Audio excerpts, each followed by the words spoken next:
Hello boys, how are you? Good morning. तो हम पढ़ रहे थे क्लास 11th में केमिस्ट्री थर्मोडायनामिक्स। ठीक है, क्लास 11th केमिस्ट्री।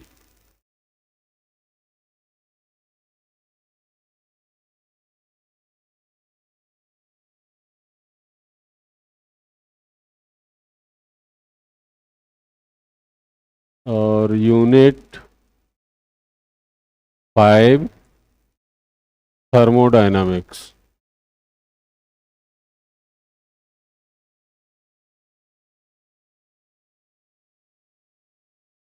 ये पढ़ रहे थे। इसमें हम पढ़ रहे थे internal energy, change in internal energy.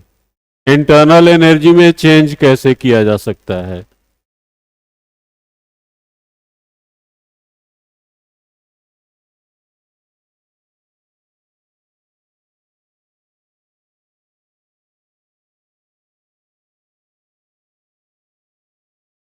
तो ये हम आपको बताए थे, there are three ways to change in internal energy of the system.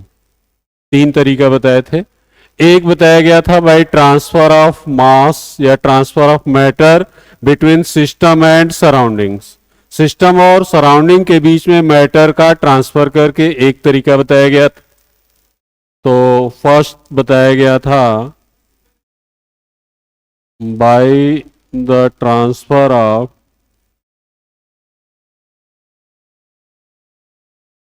Matter between system and surrounding.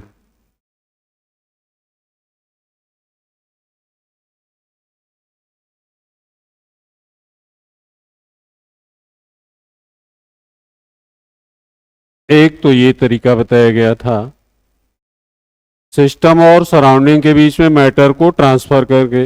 अगर सिस्टम में मैटर आप और ऐड करेंगे तो सिस्टम की इंटरनल एनर्जी बढ़ जाएगी, और अगर सिस्टम से मैटर आप रिमूव करेंगे तो सिस्टम की इंटरनल एनर्जी घट जाएगी। नेक्स्ट तरीका बताया गया था आपको बाय डूइंग वर्क।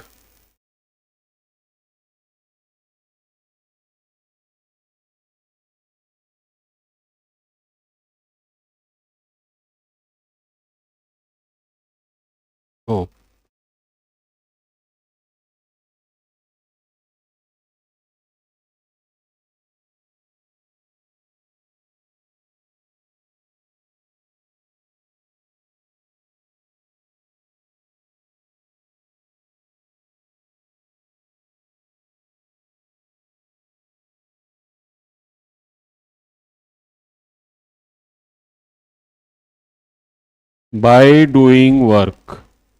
दूसरा तरीका बताया गया था, सिस्टम पे वर्क करोगे तो सिस्टम की इंटर कैसा वर्क किया गया था, एडियाबैटिक वर्क। एडियाबैटिक वर्क का मतलब क्या होता है, if the work is done on the system और by the system in such a way that there is no transfer of heat takes place between system and surrounding, then it is called adiabatic work. Adiabatic work क्या हुआ, adiabatic work का मतलब हो गया कि ऐसा work जिसमें कि सिस्टम और सराउंडिंग के बीच में कोई एनर्जी या हीट ट्रांसफर नहीं होता है, वो एडियाबैटिक वर्क होता है। और adiabatic work is equal to change in internal energy of the system. ये हम पढ़ चुके थे। ठीक। आज का थर्ड टॉपिक क्या होगा, तीसरा टॉपिक होगा बाय ट्रांसफर ऑफ हीट।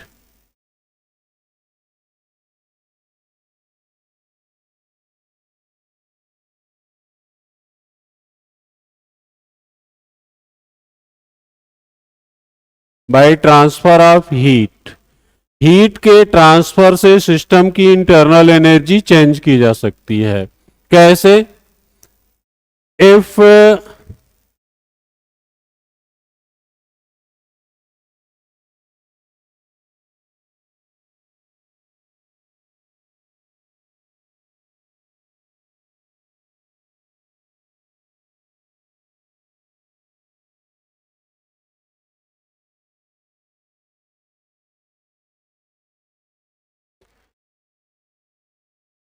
हम्म तो थर्ड तरीका बताया जा रहा है आपको चेंज सिस्टम की इंटरनल एनर्जी चेंज करने का। थर्ड तरीका क्या है? थर्ड तरीका है by transfer of heat between system and surrounding. आज का टॉपिक यही है, change in internal energy of the system, change in internal energy of the system by transfer of heat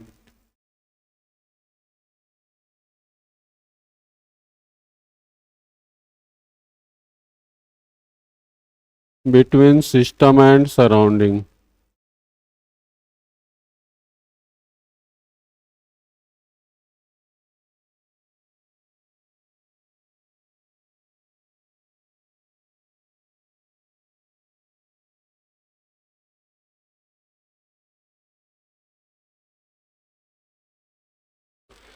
change in internal energy of the system between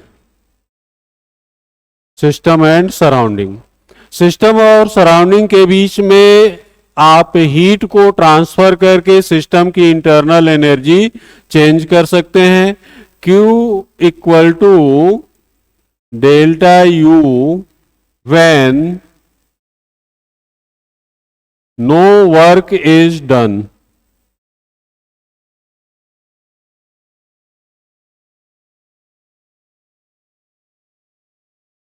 अगर कोई भी work नहीं हुआ, न तो सिस्टम पे वर्क किया गया न ही सिस्टम ने सराउंडिंग पे वर्क किया, दो में से कुछ भी नहीं हुआ, तो जितना भी हीट ट्रांसफर होगा वो क्या होगा? It will be equal to change in the internal energy of the system. बात समझ में आई? क्या होगा? क्या होगा बताइए? बात समझ में आया? अगर सिस्टम की इंटरनल एनर्जी को चेंज करना है तो हीट को ट्रांसफर करके, ट्रांसफर मतलब क्या हुआ कि सिस्टम से सराउंडिंग में हीट जा सकता है या फिर सराउंडिंग से सिस्टम में आ सकता है, तो ये करेंगे तो सिस्टम की इंटरनल एनर्जी चेंज हो जाएगी। और change in internal energy is equal to amount of heat transferred between system and surrounding when no work is done. Condition ये है कि अगर किसी तरह का कोई वर्क नहीं किया गया तो सिस्टम की इंटरनल एनर्जी में चेंज किसके बराबर होगा?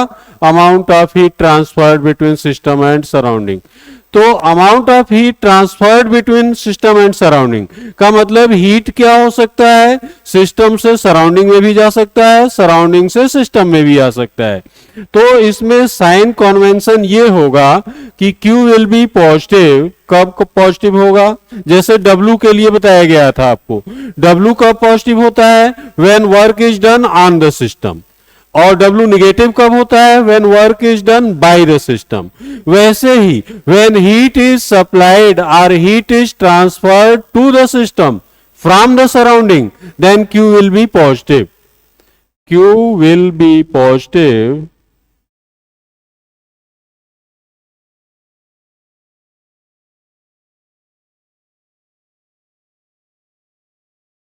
if heat is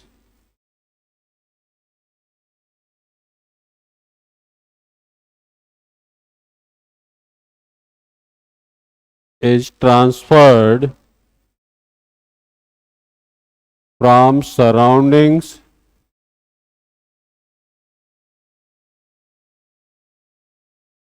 to the system।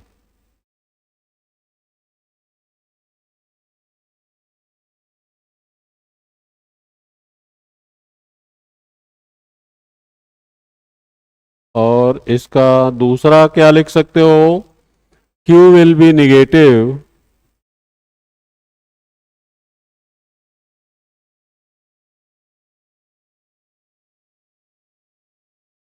if heat is transferred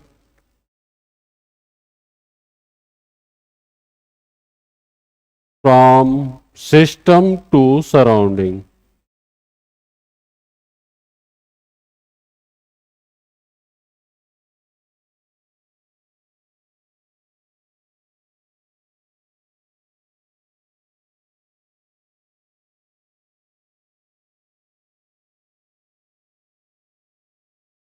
तो Q कब पॉजिटिव होगा और Q कब निगेटिव होगा, ये समझ में आया? When heat is transferred from surroundings to the system, then Q will be positive and Q will be negative if heat is transferred from system to surroundings. तो दो तरीका आपको बताया गया सिस्टम की इंटरनल एनर्जी चेंज करने का, दो नहीं तीन तरीका वैसे बताया गया, हम पढ़ेंगे यहाँ पे दो ही तरीका के बारे में। तीन तरीका कौन कौन हो गया? एक by the transfer of matter, वो दूसरा तरीका क्या हो गया? बाय द ट्रांसफर ऑफ, दूसरा तरीका हमने बताया आपको बाय डूइंग वर्क, और तीसरा तरीका बताया गया by the transfer of heat. तो ये तीन तरीके बताए गए। मैटर के बारे में हमें यहां नहीं पढ़ना है, हमको यहां पे सिर्फ दो चीजों के बारे में पढ़ना है। पहला पढ़ना है by the transfer of heat और दूसरा by doing work on the system और बाय द सिस्टम। हमको क्या क्या करना है केमिस्ट्री में? 11th क्लास की केमिस्ट्री में थर्मोडायनामिक्स में हमें सिस्टम की इंटरनल एनर्जी चेंज करनी है और उसके दो तरीकों के बारे में हमें पढ़ना है। पहला तरीका हो जाएगा बाय डूइंग वर्क, दूसरा तरीका हो जाएगा बाय ट्रांसफर ऑफ हीट। ठीक है, तो ये हो गया।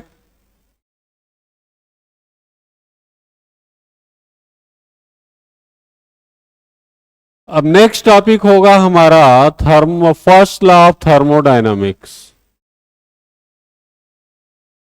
First law of thermodynamics.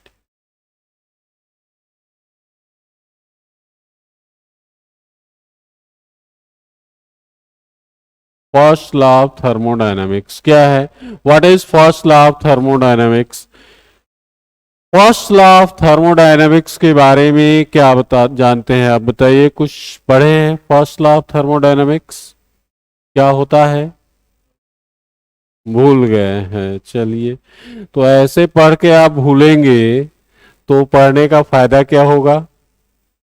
उसको याद रखिए, जो भी पढ़ते हैं उसको रिवाइज कीजिए। भूलते हैं ठीक है, लेकिन उसको फिर से रिवाइज करेंगे तो वो याद हो जाएगा। देखिए, फर्स्ट लॉ ऑफ थर्मोडायनामिक्स तो को हम ऐसे कहते हैं कि it is the law of conservation of energy. First law of thermodynamics is the law of conservation of energy, according to which energy can neither be created nor it can be destroyed.